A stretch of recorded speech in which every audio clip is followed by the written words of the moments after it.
નમસ્કાર વિદ્યાર્થી મિત્રો, the HP Kapadia new high school Memnagar. હું સોનલ રાવલ. આજે આપણે ધોરણ 11 કોમર્સ વિષય અર્થશાસ્ત્ર ચેપ્ટર નંબર 6 બજાર વિશે જોઈશું. તો ગયા વિડીયોની અંદર આપણે પૂર્ણ હરીફાઈ અને અપૂર્ણ હરીફાઈની અંદર પૂર્ણ હરીફાઈ વિશે લક્ષણો જોયા હતા. તો હવે પછીના વિડીયોની અંદર આપણે ઇજારો એટલે શું, જે અપૂર્ણ હરીફાઈના બજારની અંદર સૌથી પહેલું જે બજાર છે ઇજારો એટલે શું એ વિશે માહિતી મેળવીશું. તો સૌથી પહેલાં તો ઇજારો એટલે કે જેને ઇંગ્લિશમાં આપણે મોનોપોલી તરીકે ઓળખીએ છીએ.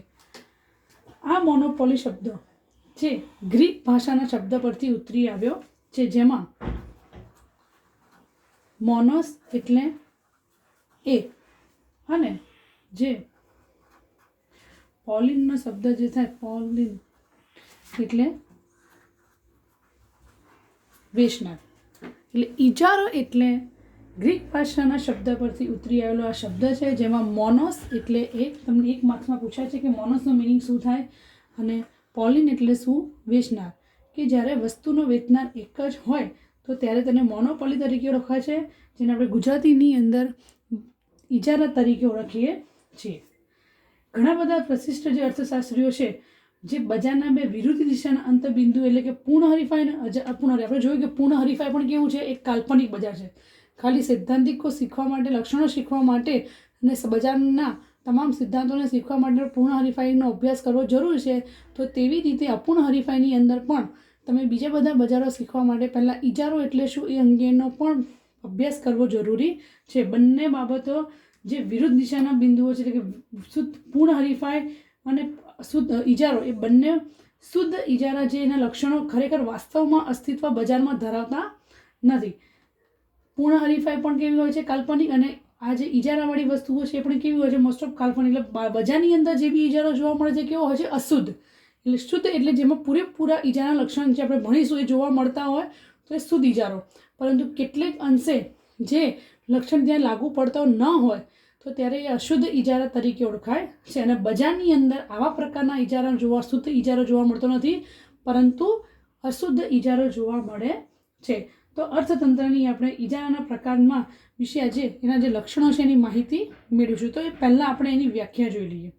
બંનેની વ્યાખ્યા તમારે કરવાની છે, પ્રોફેસર ચેમ્બરલિન અને બીજું છે પ્રોફેસર સ્ટીગલર. બંનેની વ્યાખ્યા એક માર્ક્સ માટે પૂછાય છે, ખાસ બંનેની વ્યાખ્યા કરવાની છે. તો સૌથી પહેલાં આપણે જોઈશું પ્રોફેસર ચેમ્બરલિન એટલે શું, કે જ્યારે વસ્તુના પુરવઠા ઉપર કોઈ એક જ પેઢીનો અંકુશ હોય તો તેને ઇજારો કહેવાય. એટલે કે જે વસ્તુ વેચનાર ઉત્પાદક કે વેપારીઓ હોય તો એવા ઉત્પાદક કે વેપારીઓ સિવાય બીજા કોઈ પણ ઉત્પાદક કે વેપારીઓ ન હોય, અને એ જે વસ્તુ ઉત્પાદક વેચી રહ્યો છે, જે વેપારી કે વેચનાર વેચી રહ્યો છે, એના જેવી વસ્તુ બનાવનાર બીજું કોઈ અસ્તિત્વ બજારની અંદર ન હોય, અને સમગ્ર પુરવઠા ઉપર શું ધરાવતો હોય, કાબુ ધરાવતો હોય મોટા પ્રમાણમાં. પૂર્ણ હરીફાઈની અંદર કેવું હતું, કોઈ એક જ વેચનાર બજારના પુરવઠા ઉપર કાબુ ધરાવી શકતો નથી. કેમ? કારણ કે એ લોકો જેવા વેચનાર ઘણા બધા હોય છે, માટે પૂર્ણ હરીફાઈવાળા બજારનું લક્ષણ હતું.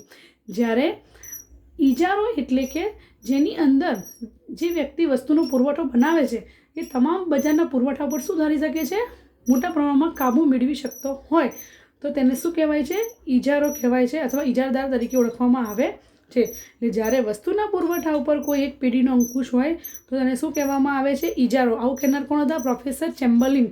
પ્રોફેસર ચેમ્બરલિનની વ્યાખ્યા પૂછી હોય ત્યારે આ જ વ્યાખ્યા લખી. પ્રોફેસર સ્ટીગલરના જણાવ્યા મુજબ ઇજારો એટલે શું, વસ્તુનો એક જ વેચનાર એટલે ઇજારદાર. જો તમને માત્ર ઇજારાની વ્યાખ્યા પૂછવામાં આવી હોય તો તમે વસ્તુનો એક જ વેચનાર ઇજારદાર એ પ્રોફેસર સ્ટીગલરની લખી શકો, પણ પર્ટિક્યુલર નામ પ્રોફેસરનું જણાવેલું હોય કે સ્ટીગલર પ્રમાણે લખો કે ચેમ્બરલિન પ્રમાણે કરો તો તમારે એ પ્રમાણે વ્યાખ્યા એ વ્યક્તિએ દર્શાવવી પડે. તો અહીંયા પ્રોફેસર સ્ટીગલરના મુજબ વસ્તુનો એક જ વેચનાર એટલે શું થાય છે, ઇજારદાર થાય છે. તો આ રીતે તમે જોઈ શકો છો કે ઇજારાના લક્ષણો આપણે જોઈશું. ઇજારાના મુખ્ય 7 લક્ષણો છે, જેમાં સૌથી પહેલું લક્ષણ છે એક જ વેચનાર અને ઉત્પાદક અને અસંખ્ય કેવા હોય છે, ખરીદનાર. પૂર્ણ હરીફાઈવાળા બજારની અંદર શું હતું, અસંખ્ય ખરીદનારા હતા અને અસંખ્ય વેચનારા હતા.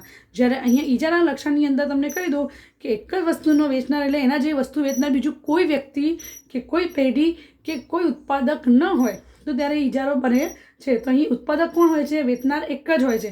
ત્યારે ખરીદનારા ઘણા બધા હોય એટલે અસંખ્ય ખરીદનારા હોય છે.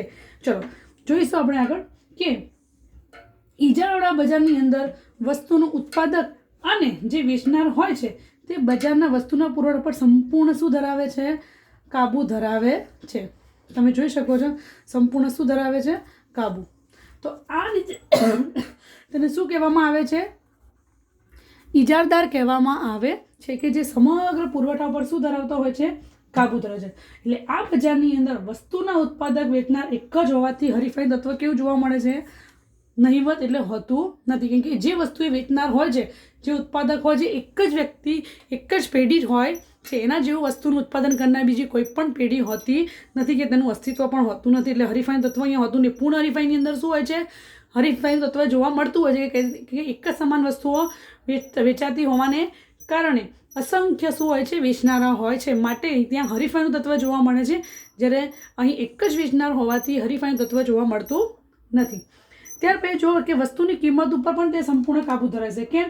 કારણ કે જે વ્યક્તિ અહીં હરીફાઈનું તત્વ અહીંયા જોવા મળતું નથી, માટે ધારે એટલી કિંમત એ શું કરી શકે છે? ઉત્પાદક ખરીદનાર પાસેથી વસૂલ કરી શકે છે. એટલે માટે અહીંયા વસ્તુની કિંમત એ વ્યક્તિ પોતે એક જ પેઢી હોવાને કારણે શું કરે છે?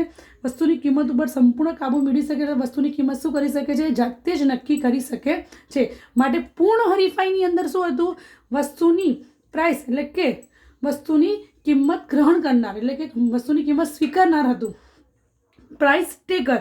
જ્યારે ઇજારાના લક્ષણોની અંદર વેચનાર કે ઉત્પાદક એ વસ્તુની કિંમત ઉપર સંપૂર્ણ કાબુ ધરાવતો હોવાને કારણે તે શું બને છે? પ્રાઇસ મેકર તરીકે ઓળખાય છે. કેમ કે વસ્તુની કિંમત એ શું છે? જાતે જ નક્કી કરે છે.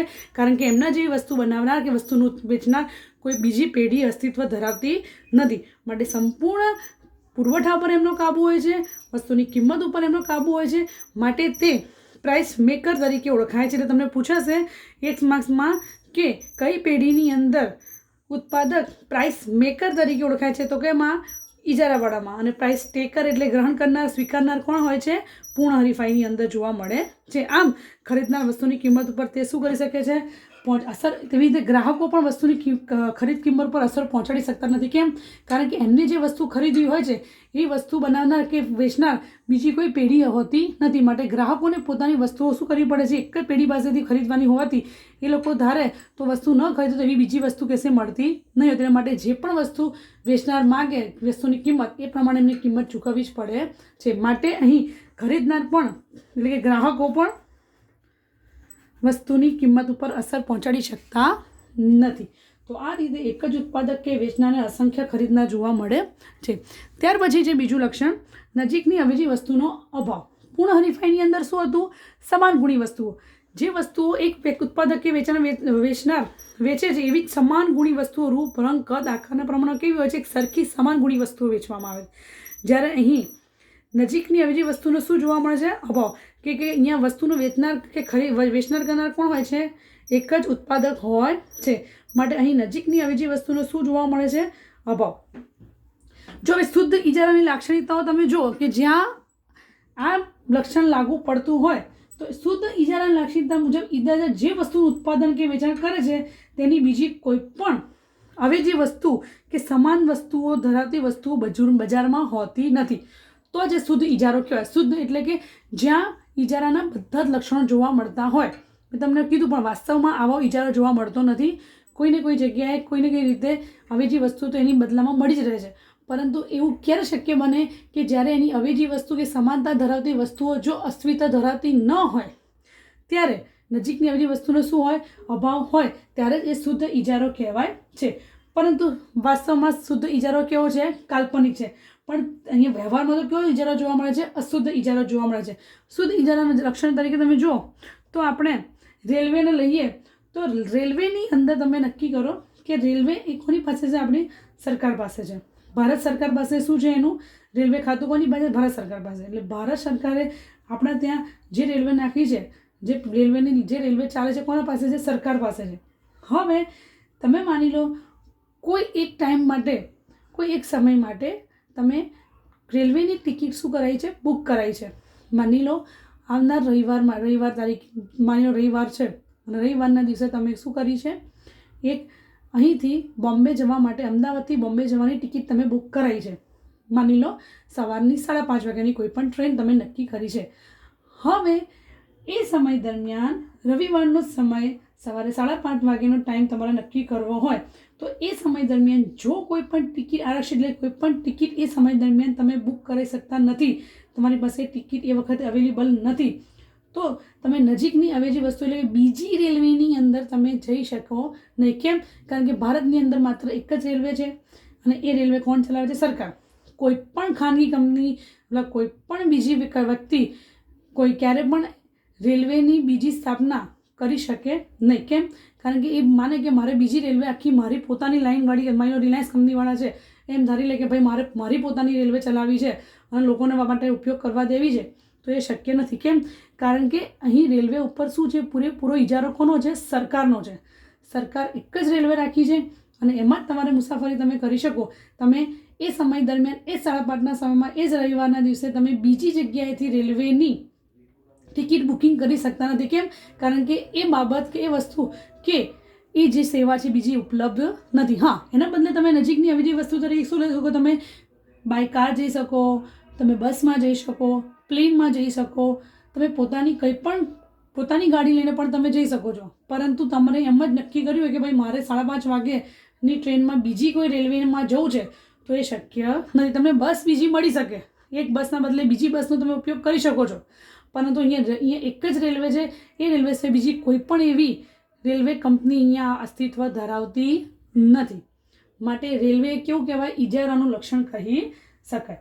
આમ દૂરની અવેજી વસ્તુ તરીકે તમે વિમાનની સેવાઓ ક્યાં તમે કારની સેવા તરીકે કે બસની સેવાનો ઉપયોગ કરી શકો છો, પરંતુ એ સમયે બીજી કંપની રેલવેની એ તમે કોઈ બીજી ટિકિટ ત્યાંથી બુકિંગ કરી શકતા નથી. કારણ કે આપણે ત્યાં રેલવે એ જ એક જ છે, બીજી કોઈ ખાનગી કંપની પોતાની રેલવે શરૂ કરી શકે નહીં. એટલે રેલવે શું કહેવાય? નજીકની અવેજી વસ્તુનો અભાવ, એટલે કે રેલવે એ આપણો ઇજારો છે, એવું ઇજારાવાળી વસ્તુ કે સેવા છે એવું કહી શકાય. ત્રીજું છે નવા પેઢીઓની પ્રવેશ ઉપર અંકુશ. અહીંયા નવી પેઢીઓનો પ્રવેશ ઉપર અંકુશ એટલે કે ઇજારા બજારની અંદર ઇજારદાર વિવિધ સ્વરૂપનો ઇજારો ધરાવતી હોય છે અને ઇજારો અહીંયા જે એટલે કે એનો અર્થ એ થાય છે કે અહીંયા એક જ ઉત્પાદક કે વેચનારનું શું હોય છે? અસ્તિત્વ. કારણ કે ઇજારાવાળા બજારની અંદર ઇજારદાર વિવિધ સ્વરૂપના વસ્તુઓનું શું ધરાવતું હોય છે? ઇજારો ધરાવતી હોય છે. માટે ઇજારોનો અર્થ એવો થાય કે એક જ વસ્તુ કે વેચનારનો શું હોય? ઉત્પાદક કે વેચનારનું અસ્તિત્વ કોઈ એક જ વ્યક્તિ ધરાવતું હોય. અને આ બજારમાં આ ઇજારો થોડો કેવો છે? અશક્ય છે, પણ એ પ્રક્રિયા પણ સરળ નથી. માટે ઇજારદાર પોતાનો ઇજારો લાંબા સમય સુધી ટકાવી રાખવા માટે તમામ પ્રકારના જે હરીફ વર્ગ એની સાથે જોઈન્ટ થવા માગતા હોય, મને તમે કોઈ વસ્તુ ઉપર ઇજારો ધરાવો છો, હવે એવી જ વસ્તુ બનાવવા માટે કોઈ બીજી પેઢી કે બીજું કોઈ પણ હરીફ વ્યક્તિ બજારમાં શું કરે? પ્રવેશ કરે, તો એના પર આ નવી પેઢીઓ જે પ્રવેશ કરવા માગતી હોય એના પર તે શું કરી શકે છે? આ ઇજારદાર વ્યક્તિ તમે ધારો તો એ લોકોને પ્રવેશવા દેતી નથી. કેમ? કોઈ પ્રવેશવા માગતું હોય તો પણ તે તમામ પ્રકારની કુદરતી, તમામ પ્રકારના કાયદાકીય, તમામ પ્રકારનો પોતાના અનુભવ, પોતાની આવડત વગેરે દ્વારા નવી પેઢીઓને તેઓ શું કરે છે? અવરોધ કરે છે. કેમ કે એ લોકોને જ્યારે બી કોઈ નવી પેઢી આવા અસામાન્ય નફાથી આકર્ષાઈને શું કરતી હોય છે? પ્રીમિયમ પ્રવેશ મેળવવા માગતી હોય છે, ત્યારે જે ઇજારદાર કંપની અથવા ઇજારદાર વેચનાર હોય છે તેઓ આવી કંપનીઓને કે આવી કોઈ પણ પેઢીઓને પ્રવેશવા દેતી નથી. તેઓ શું કરે છે કે અત્યાર સુધી એમનો જે ઇજારો હતો અને જે અસામાન્ય નફો એ કમાતા હતા એમાં અન્ય વ્યક્તિ ન પ્રવેશે એ માટે તો શું કરતા હોય છે? કુદરતી રીતે કે કાયદાકીય રીતે કે અનુભવના રીતે કે આવડતના રીતે તે પેઢીઓને પોતાની પેઢીની અંદર પ્રવેશવા ન દે એવી તમામ પ્રકારનું શું કરતી હોય છે? આ પ્રકારની પોતાની પ્રવૃત્તિઓ કરતી હોય છે અને નવી પેઢીને અંદર પ્રવેશવા દેતી નથી. કોઈ પ્રવેશવા માગે તો પણ તેમનો અત્યાર સુધીનો આટલો બધો અનુભવ, તેમની આટલી બધી જે આવડત છે એ બધાને ધ્યાનમાં રાખીને તેઓ પોતાની વસ્તુ અન્ય વ્યક્તિ ન વેચી શકે એ માટેના તમામ પ્રકારના પ્રયત્નો કરતી હોય છે. તો આ રીતે નવી પેઢીઓનો પ્રવેશ પર શું હોય છે? અહીંયા અંકુશ જોવા મળતો હોય છે. ચોથું છે કિંમત ભેદો. ચોથું છે કિંમત અથવા વેચાણ ઉપર કાબુ. ઇજારાવાળા બજારની અંદર મહત્તમ નફાના આશ્રયથી વસ્તુના પુરવઠા પર તેઓ શું ધરાવતા હોય છે? કાબુ ધરાવતા હોય છે. કોઈ બી ઇજારદાર વ્યક્તિ હંમેશા કેમ ઇજારો ધરાવે? કારણ કે એના જેવી વસ્તુ વેચનાર બીજી કોઈ પેઢી અસ્તિત્વ ધરાવતી ન હોવાને કારણે એ હંમેશા મહત્તમ નફો મેળવી શકે છે. એટલે મહત્તમ નફાના આશ્રયથી વસ્તુના પુરવઠા પર તે શું ધરાવે છે? કાબુ ધરાવે છે. પરંતુ જો કોઈ પણ ઇજાદાર એમ વિચારે કે મારા જેવી વસ્તુ વેચનાર બીજા વર્ગ નથી એટલે ધારે એટલી કિંમત લઈ શકે, એવું એ પોસિબલ નથી. કેમ? કારણ કે એવું માને કે વસ્તુની કિંમત પણ હું વધારે લઉં અને મારું વેચાણ પણ વધારે થાય. બંને બાબત એકસાથે એ કરી શકે નહીં. કે જો કિંમત અને વેચાણ બંને એકસાથે કાબુ ધરાઈ શકતું નથી. ક્યાં વસ્તુની કિંમત જો વધારે રાખવામાં આવશે તો એનું વેચાણ શું થઈ જશે? ઘટી જશે. કેમ? કારણ કે જો વસ્તુની એને કોઈ બી ઇજારાવાળી વ્યક્તિઓ વસ્તુની કિંમત જો ધારે એટલી વધુ લેવા માંડશે તો લોકો એની વસ્તુની માંગ શું કરી દેશે? ઘટાડી દેશે. એટલે એનું વેચાણ શું થઈ જશે? ઘટી જશે. અને માની લો હવે એને વેચાણ વધારવું છે તો જો વેચાણ વધારવાનો પ્રયત્ન કરશે તો એને વસ્તુની કિંમત કેવી રાખવી પડશે? ઓછી રાખવી પડશે. માટે કોઈ પણ ઇજારદાર વ્યક્તિ વસ્તુની કિંમત અને વેચાણ ઉપર તેને શું કરી શકે છે? કાબુ મેળવી શકતો નથી. કેમ? કારણ કે જો એ વસ્તુની કિંમત પણ વધારવા માગતો હોય અને વેચાણ વધારવા માગતો હોય, બંને બાબતો એટલે કે બંને બે અલગ અલગ ઘોડા જે છે એ બંને ઘોડા પર જો એક જ સાથે સવાર કરવા માગતો હોય, બે અલગ ઘોડા છે. એક ઘોડો કયો છે? વેચાણ માટેનો છે. એક ઘોડો છે વસ્તુની કિંમત માટેનો. એને કહે કે ભાઈ મારે વસ્તુની કિંમત બી ઊંચી રાખવી છે અને મારું વેચાણ પણ મારે વધારવું છે. બંને અલગ ઘોડા ઉપર એક જ સાથે સવાર થઈ શકે નહીં. કેમ? કારણ કે જો વસ્તુની કિંમત એ વધારશે તો લોકોની માંગ ઘટાડશે, માટે એનું વેચાણ ઘટી જશે. અને જો એને વેચાણ વધારવું છે તો એને શું કરવું પડે? વસ્તુની કિંમત ઘટાડવી પડે. આમ વસ્તુની કિંમત જો ઊંચી કરે તો વેચાણ એને ઓછું સ્વીકારવું પડે અને જો વેચાણ વધારવું હોય તો વસ્તુની કિંમત કેવી રાખવી પડે? નીચી રાખવી પડે. માટે કોઈ પણ ઇજાદાર વ્યક્તિ કોઈ બી વ્યક્તિ પાસે વધુ વેચાણ પણ એને પોતાને વધારે વેચાણ પણ નક્કી કરવું છે અને વધારે વસ્તુની કિંમત બી જો નક્કી કરવી હોય તો બંને બાબતો એકસાથે નક્કી કરી શકે નહીં. એ કહેવાય છે કે ઇજાદાર એ કિંમત અને વેચાણ રૂપી બંને ઘોડા પર એકસાથે સવાર થઈ શકે નહીં. એને જો વસ્તુની કિંમત ઊંચી લેવી હોય તો એનું વેચાણ કેવું થશે? ઓછું સ્વીકારવું પડશે. અને જો એને વેચાણ વધારવું હોય તો વસ્તુની કિંમત ઓછી સ્વીકારવી પડશે. એટલે કિંમત અને વેચાણ ઉપર કાબુ. ત્યાર પછી આવે છે અસામાન્ય નફો. અસામાન્ય નફો એટલે કે જ્યારે વસ્તુનો જે પણ ખર્ચ હોય એ ખર્ચ કાઢ્યા બાદ જે વધે શેષ એને આપણે શું કહીએ છીએ? અસામાન્ય નફો કહીએ છીએ. એટલે ઇજારાવાળા બજારની અંદર ઉત્પાદક કે વેચનાર કેવો હોય છે? એક જ હોય છે. માટે ઉપરાંત આ બજારની અંદર નવી પેઢીનો શું હોય છે? પ્રતિબંધ હોય છે. માટે ઇજારદાર સરેરાશ ખર્ચથી ઊંચી કિંમત રાખીને શું કરી શકે છે? નફો મેળવી શકે છે. સરેરાશ ખર્ચ એટલે આપણે સ્થિર ખર્ચ પ્લસ અસ્થિર ખર્ચ ભાગ્ય ઉત્પાદનના એકમો એટલે શું મળે છે આપણને? સરેરાશ ખર્ચ મળે છે. હવે એ જે ખર્ચ આવ્યો હોય એ ખર્ચ કરતાં એ થોડી વધારે કિંમત લઈ શકે. કેમ? કારણ કે એ ઇજારો ધરાવે છે. એને ખબર છે કે મારા જેવી વસ્તુ વેચનાર બીજી વર્ગ અહીંયા પેઢી નથી. માટે સરેરાશ ખર્ચથી ઊંચી કિંમત રાખીને તે શું કરી શકે છે? નફો મેળવી શકે છે. અને આવો નફો ટૂંકા ગાળા અને લાંબા ગાળા માટે કેવો હોઈ શકે? આ નફો ટૂંકા ગાળા અને લાંબા ગાળા બંને માટે કેવો હોઈ શકે છે? અસામાન્ય નફાથી તેઓ આકર્ષાને પોતાની પેઢી શરૂ રાખી શકે છે. એટલે કેવા હોય છે કે આ ટૂંકા ગાળા બી હોઈ શકે આ નફો અથવા લાંબા ગાળા માટે પણ.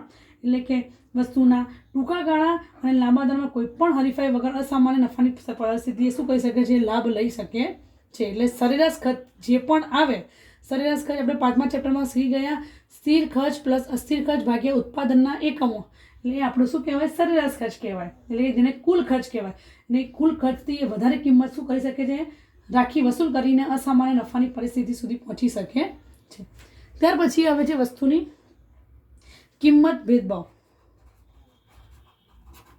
ઇજારાવાળા બજારમાં ઉત્પાદક કે વેચનાર હોય એ વસ્તુની કિંમત નક્કી કરનાર હોવાથી હરીફાઈ તત્વ એમાં જોવા મળતું નથી. બરાબર? એટલે હરીફાઈ તત્વ ન હોય એટલે એક જ વસ્તુની તે શું કરી શકે છે? જુદી જુદી કિંમત વસૂલ કરી શકે છે. કેમ?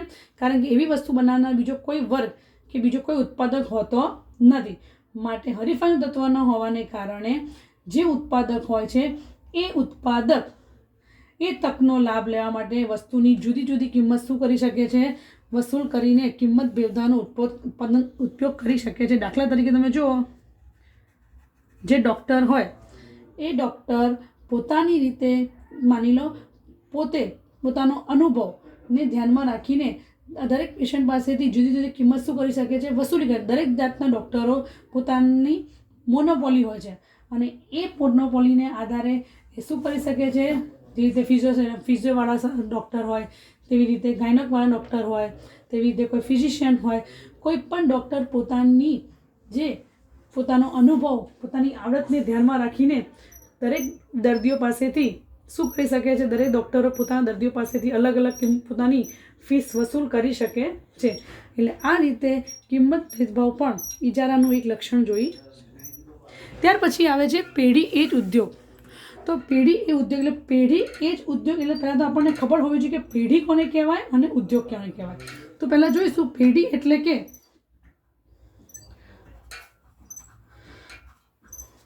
ઉત્પાદન કરતું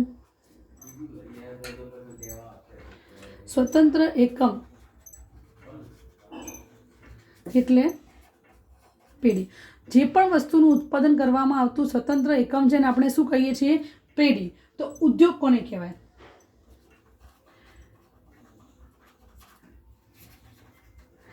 એક સરખી વસ્તુઓનું ઉત્પાદન કરતી પેઢીઓનો સમૂહ એટલે શું કહેવાય? ઉદ્યોગ.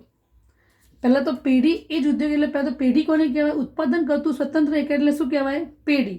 જ્યારે એક સરખી વસ્તુનું ઉત્પાદન કરતી પેઢીઓનો જે સમૂહ છે એને શું કહેવાય છે? ઉદ્યોગ. ઉદાહરણ તરીકે માની લો આપણે હીરો ટુ વ્હીલર માટે જે હીરો કંપની છે તે હીરો કંપની એ કેવી કહેવાય? પેઢી કહેવાય. કેમ કે ઉત્પાદન કરતું એ સ્વતંત્ર એક પોતાનું એકમ છે. પરંતુ હીરો સિવાય તમે જુઓ તો આપણે જુઓ તો મારુતિ છે, બજાજ છે, તો આ બધી પણ શું છે? અલગ અલગ તમામ પ્રકારની શું કરે છે? ગાડીઓનું શું કરતો હોય છે? ઉત્પાદન કરતું હોય એકમ છે. જે રીતે બજાજ છે અને એવી રીતે માની લો હીરો છે તો બજાજ કંપની પણ જે છે એ પોતાની એવી રીતે બજાજ છે, હીરો છે, અલગ અલગ કંપનીઓ શું કરતી હોય છે? પોતાની વસ્તુઓનું ઉત્પાદન કરતી હોય છે. પરંતુ પર્ટિક્યુલર માની લો આપણે હીરો જે કંપની છે એ કંપનીનું આપણે લઈએ તો એ શું કહેવાય? પેઢી કહેવાય. કે શું કરે છે? સ્વતંત્ર રીતે પોતાની ચીજ વસ્તુ ઉત્પાદન કરે છે. પરંતુ એવી ટુ વ્હીલર કંપની ઉત્પાદન કરનાર પેઢી કેટલી છે? ઘણી બધી છે. એટલે એક સરખી વસ્તુનું ઉત્પાદન કરતી જે પેઢીઓ છે એના સમૂહને શું કહેવામાં આવે છે? એટલે દેશની અંદર જેટલા પણ ટુ વ્હીલરો બનાવતી જે પણ કંપનીઓ છે એ બધીના પેઢીઓના સમૂહને શું કહેવામાં આવે છે? આપણે ઉદ્યોગ કહેવામાં આવે છે. પરંતુ ઇજારાવાળા બજારની અંદર ઉત્પાદક કે વેચનાર કોણ હોય છે? એક જ હોય છે. ઇજારાવાળા બજારની અંદર ઉત્પાદક કે વેચનાર એક જ હોવાથી વાસ્તવમાં તે શું કહેવાય? પેઢી. હીરો કંપનીવાળા જે છે એ પોતાની ચીજ વસ્તુઓ બનાવતા હોય છે તો તે એક જ ઉત્પાદક અને વેચનાર હોવાથી એ પેઢી કહેવાય છે.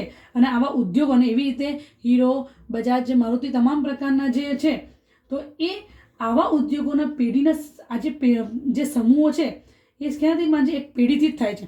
પેઢી હોય તો જ સમૂહ બને છે. માટે ઇજારા બજારની અંદર પેઢી જે શું બને છે? ઉદ્યોગ. કારણ કે દરેક વ્યક્તિ પોતપોતાનો શું ધરાવે છે? વસ્તુ બનાવવા માટેનો ઇજારો ધરાવે છે. પહેલાં એ પેઢી બની, ત્યારબાદ અલગ અલગ પેઢીઓ જુદી જુદી બની તો જે શું બન્યો? સમૂહ બન્યો. પણ કોઈ પણ વસ્તુ ઇજારો પોતાની રીતે શું બને છે? પેઢી જ રહે છે. કેમ? કારણ કે એ પોતાની રીતે સ્વતંત્ર રીતે ઉત્પાદન કરતું એકમ છે. માટે પેઢી એ જ ઉદ્યોગ અહીં કહી શકાય. કેમ કે પેઢી ઉપરથી શું બનતી હોય છે? અલગ અલગ પોતાની રીતે વસ્તુઓ બનાવતા અલગ અલગ પેઢીઓ હોય છે અને એના સમૂહને આપણે શું કહીએ છીએ? ઉદ્યોગ કહીએ છીએ. પરંતુ અહીંયા એક જ વસ્તુનું ઉત્પાદન કરનાર વ્યક્તિ સ્વતંત્ર હોવાથી શું બને છે? પેઢી એ જ ઉદ્યોગ બને છે. તો આ રીતે ઇજારાના લક્ષણો આપણે જોઈએ. સૌથી પહેલું છે એક જ ઉત્પાદક અને વેચનાર અને અસંખ્ય ખરીદનાર. બીજું છે નજીકની અવેજી વસ્તુનો અભાવ. ત્રીજું છે નવી પેઢીઓના પ્રવેશ ઉપર અંકુશ. ચોથું છે કિંમત અથવા વેચાણ ઉપર અંકુશ. પાંચમું છે અસામાન્ય નફો. છઠ્ઠું છે કિંમત ભેદભાવ અને પેઢી એ જ ઉદ્યોગ. અને આ રીતે ઇજારો એ ગ્રીક ભાષાના બે શબ્દ પરથી ઉતરી આવ્યો છે. મોનોસ એટલે એક અને પોલિન એટલે વેચનાર. એક જ વસ્તુનો વેચનાર. પ્રોફેસર ચેમ્બરલેનની વ્યાખ્યા અને પ્રોફેસર સ્ટિગલરની વ્યાખ્યા. તો હવે પછીના વિડીયોની અંદર આપણે અપૂર્ણ હરીફાઈનો જ બીજો જે ટોપિક જોઈશું, ઇજારાયુક્ત હરીફાઈ. ઇજારો આવડે તો જ તમને ઇજારાયુક્ત હરીફાઈ કોને કહેવાય આ તમે શીખી શકશો. અસ્તુ.